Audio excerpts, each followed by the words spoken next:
Let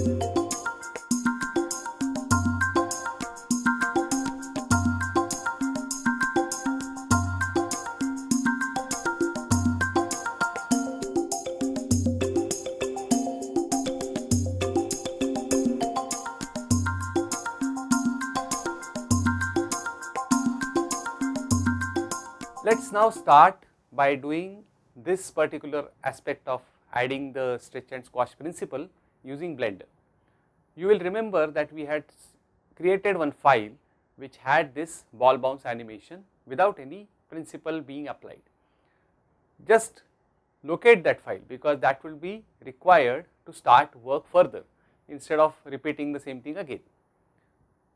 The process of adding this principle will require the last drawing of the planning sheet.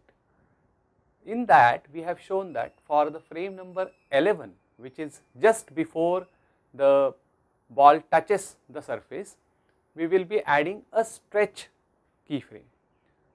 12th frame, which is actually the impact frame, will be having the squash effect, and again the 13th frame, which will bounce back towards the top, will have again the stretched frame. Now these three frames are the key issues actually, or the key points which we will be creating in this particular small tutorial we are going to see now. Let us open the file which has the ball bounce without the principle being applied. Just press the play button to just check it whether that is the same file. Okay, so we have this ball bouncing, this is what is required. Now when we say that we have to apply this stretch and basically the transformation to the ball, it is very important that we are able to see how it is getting transformed. That requires two different viewports basically. You know how to split a viewport. So first of all, I right click on the line on the top where we get this drop down split area, click there, a light grey line will appear, position it at the desired location and click. This is the left click. Now you see these two split windows, but it is looking very cumbersome. So we do not require the properties panel on one of them. Let us just remove that by pressing N, and now we have two different viewports. In order to get a better view of how we are going to stretch and squash, it is important to have two different views, and right now they are the same because we just split it. Let us convert the left hand view to the front view. Now when I press 1, you can see the front view, but remember we also need to be accurate in our working, and the one view which gives you that accuracy is the orthographic view. So let us press 5 also along with this, so that we get front ortho. You can see it there now. Once we have these two views, you can see that how the ball can be now animated. Adjust the viewport so that you can see the objects clearly. Now let us go and first of all start working on frame number 11. For that, change the current frame, which is right now scene 1, go to that panel and type 11, press enter, you will go to frame number 11. You can see that the ball is barely touching the ground. We want to change the transformation of this position to suit the principle which we are going to apply. Let us now start to transform this ball for applying the stretch effect. First of all, select the ball by clicking on the ball, right clicking on the ball. You can see that it is having an orange ring around it, which means that it is selected. Let us stretch it. As you can see that we want it to be stretched in the direction of the action which is coming from the top. For this, the axis is Z. Therefore, we will scale in the Z axis. So press S and Z so that we can see that the ball is slightly stretching now. If you remember, we had mentioned that while applying animation principles, it is important to maintain the volume of the object. You can't drastically change the size so much that it will look unnatural. When we stretch the ball in Z axis, it looks slightly bigger than what it is. Therefore, we need to reduce it in X and Y axis in order to maintain the volume. Now, if we try to do it separately for x as well as y, there is a chance that we may goof up and it will not be looking very clean. There is a new shortcut which we are going to introduce right now, which is called locking a particular axis. Right now the problem is that we want to scale the object in x and y only, and we do not want to touch the z because we are happy with the z axis transformation. In such a case, press shift plus the axis you want to lock, like z in this case. The effect would be that now you will be able to transform only in x and y, and that too relatively correct way. So it will not be having differential values for x as well as y, it will be the same values. So that is a very important shortcut to remember. Shift plus the name of the axis will lock that particular axis, and the other two axes will start getting affected. So in this case we will press shift plus z and lock z, and now when we transform x and y, we can get slightly similar volume. For example, you want to stretch it, so reduce it, make it smaller, right? I think we are okay with this kind of transformation, but right now the ball is slightly dipped inside the surface. So we just need to shift it slightly in order to avoid that going inside. For that we will just hold the blue handle and pick it upwards slightly without touching the surface. So this position is fine. Remember, the orthographic view is very important while doing such a thing, because in perspective view you might not see this kind of details, and this can create a mistake. For example, if I press 5 again, it goes to perspective view, and now you cannot make out whether the ball is touching by how much distance or it is in air. Such kind of problems may occur. So remember, always work in orthographic view, especially when you are trying to animate something.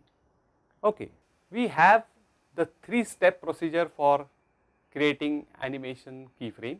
We have done with 2. We have changed the current frame number to 11. We have applied whatever transformations we wanted to have. Now the time is to insert the keyframe, and the shortcut for inserting is I. So let us press I, and now we have to create the keyframe with location and scale as the attributes. Once we do that, like we saw earlier, a yellow line gets created at frame number 11. So our purpose is served. Let us repeat the same process for frame number 13. Now let us go to the frame number 13 by changing the current frame.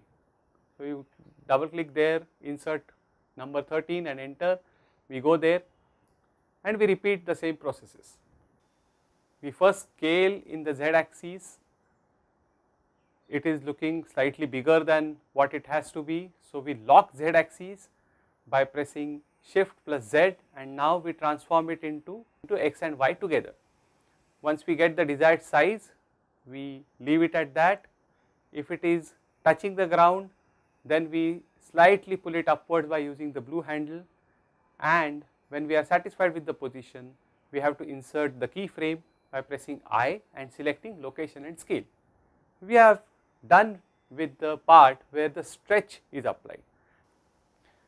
One important aspect to be noted at this juncture is having similarity in the stretch we have applied to the object. For this, please observe the yellow panels in the properties panel which show you the transformations. Go to frame number 11 first and see what are the values written there. You can see that the scale shows 0.09 for x and 0.09 for y, but it shows 1.3 for z axis. Just try and see what is the transformation applied on frame number 30. If you see there is a discrepancy in that, then you can manually edit it and make it similar. This will help in giving overall similarity to the animation and will not have a boiling effect, which is like slightly a transformation is quite different than the earlier one. So the stretch will remain the same on frame number 11 as well as 13. In this case, I can easily see that it is the same, therefore I do not have to bother about it and we can go ahead. But in your case, if it is not the same, I suggest you can just type in the required values and make it similar. That will get it done in a perfect manner.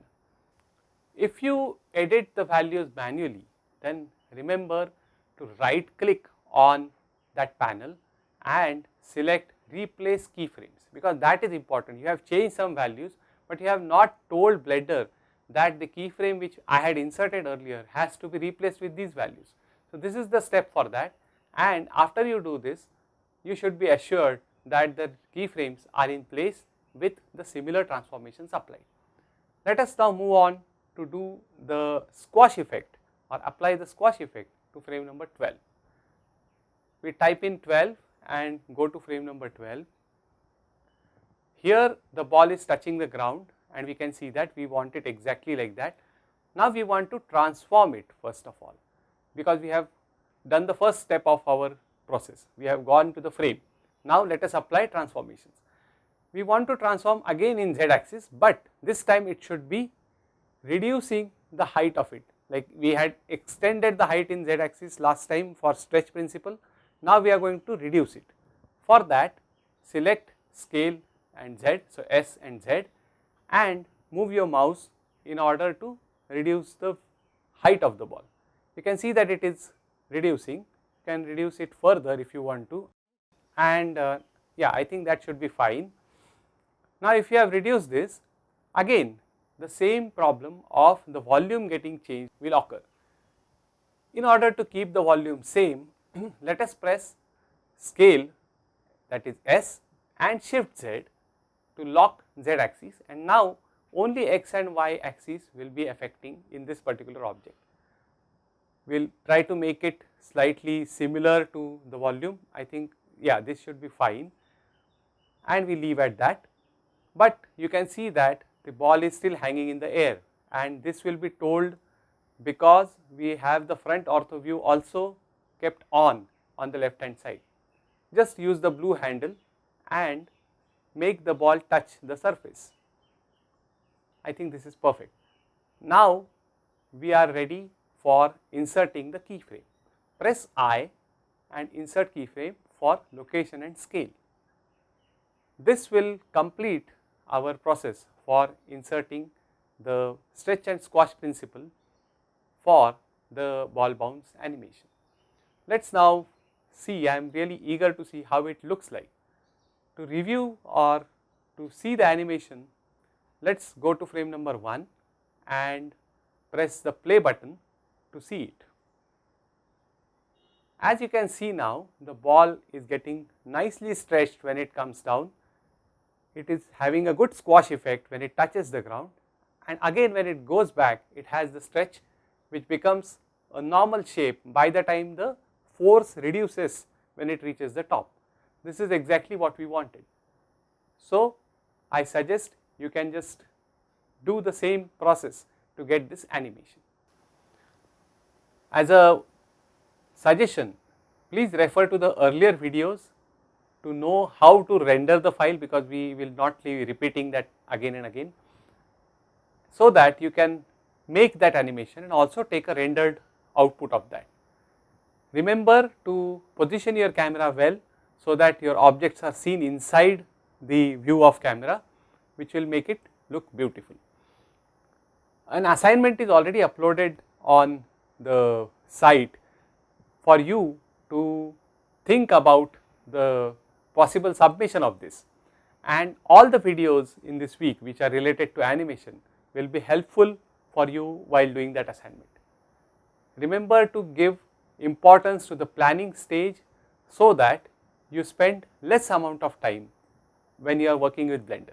That is the key when you are trying to do any animation per se. With this, we come to the end of this particular week. We will see you next week with some more interesting things. Till then, keep animating. Thank you.